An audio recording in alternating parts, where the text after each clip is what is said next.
Hello, Williamson County Emergency Services. It's Tania Glenn, and I'm bringing you the fourth brief today in this series we are producing for the COVID-19 outbreak. Today, I want to talk to you about what happens if you are quarantined and how best to manage through a very tough time. The first thing I want to acknowledge is that these are very tough times.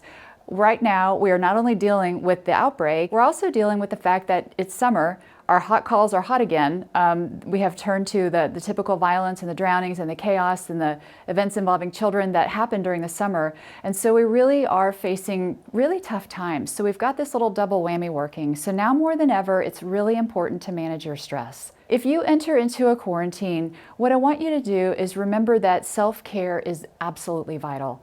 The first thing is get informed. Speak to your doctors as often as you need to.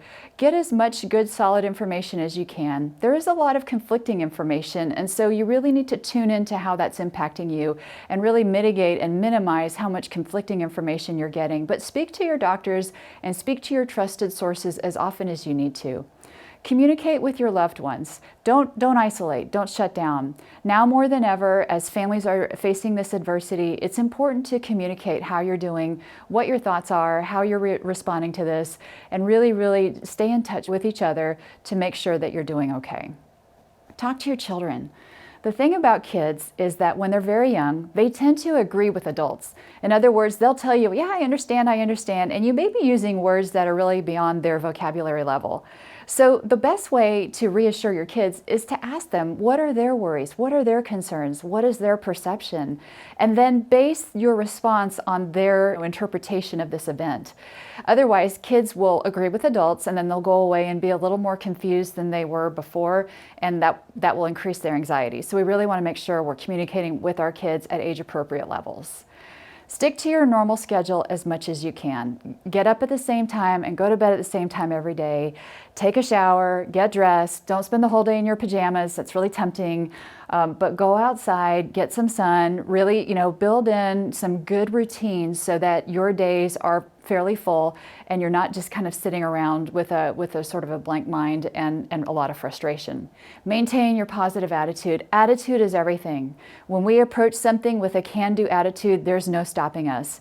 It's amazing how much your attitude will impact your mood. So really stay focused on the fact that you can and will get through this. Consider how in the past you have faced adversity. You have experienced things as a first responder and you have gotten through adversity already in your life. And this is another example of how you're going to do that. What we look for with resilient people is the fact that you look at your life and you say, well, I've gotten through tough things in the past and I'm going to get through this as well. And that's really important. That's part of that can-do attitude. Stay in touch with your friends and family. FaceTime, Zoom, whatever you need to do, just really do that contact day to day. Let them lift your spirits. If they try to lift your spirits, let that happen because that's really important. Exercise regularly. If you're not, make sure you speak to your doctor first, but exercise is really big bang for the buck in terms of your mental health, and that's really important. Don't rely too heavily on TV and social media to pass the time. It is tempting. It is also kind of a brain suck, right? So really, truly, maybe think in terms of the things that stimulate your mind, like reading and games and activities with your family or activities online that you can do that are really healthy and sort of stimulate your mind to think in different directions and get your imagination going. Set your daily goals. Have goals every day. If you're quarantined for 2 weeks, set daily and weekly goals and achieve those goals, right? Don't lose sight of the fact that this will be over. This is not forever and ever. This too shall pass. Don't forget that. Sometimes when we start something that seems ominous, we forget that there's a finish line. So don't forget that. Get your home projects done. Get all the things done that you have put off for years, right? Clear out the Tupperware drawer. Take those goals and get them done. Finally, reach out for help if you need it. That is so very important. You can FaceTime therapy right now, you can Zoom, you can call. It is so important that if you're struggling, that you reach out for help and you get it. And that will really help you run through that finish line and get through a quarantine as healthy as possible.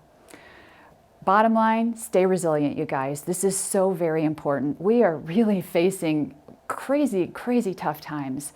So just remember that the more resilient you stay, the stronger you come out on the flip side. And that's so important to remember.